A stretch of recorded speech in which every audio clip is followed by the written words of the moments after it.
So in this video we'll talk about the Mixin domain nodes. You can see here in the diagram, and in the previous diagram that we viewed, these are like kind of the peripheral nodes that kind of go around the kernel nodes.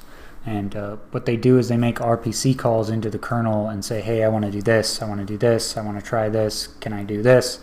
They're almost like full nodes or heavy clients, I guess you could say, for the Mixin network. They're again, I said the Mixin kernel is handling consensus and all these other things, but we still want to be able to get data out and get data in, and these Mixin domains are kind of the way of doing that.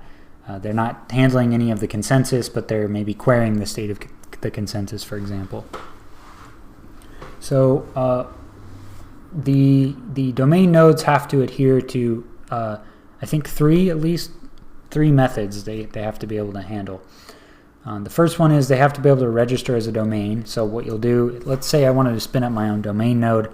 I'd spin it up, I'd make a call to the one of the kernel node's endpoints, and I'll say, hey, I want to register as a domain, and I'll pass it these parameters. The UUID that I'll be using as my unique identifier that I am this node, this UUID will be associated with my domain node, and then I'll get returned back, hey, yes, you're a valid domain from the kernel, or it's pending, denied, approved, all these other things.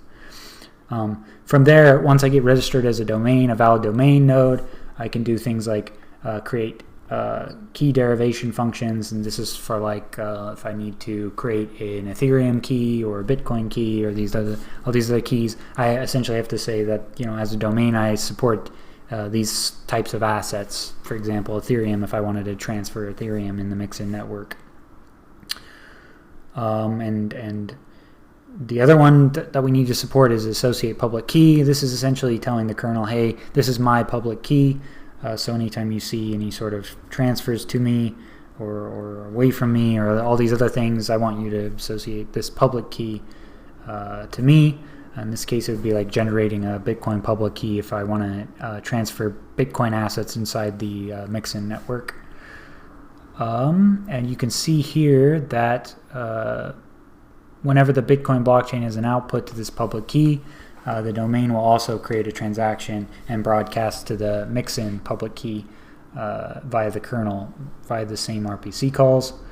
And the final one is unlock asset. So I said Mixin is kind of a little bit like a mix between a lightning network of a bunch of different blockchains and a decentralized exchange. In this case, the unlock asset is like doing a withdrawal. So once we've registered our asset, registered our public key, maybe we've done a couple transactions inside the Mixin network using those kernel nodes, and then finally I want to get my Bitcoin out. Well, I need to issue an unlock asset RPC call to the kernel, and that will allow me to like move the Bitcoin out of the Mixin network and maybe onto the Bitcoin blockchain from there.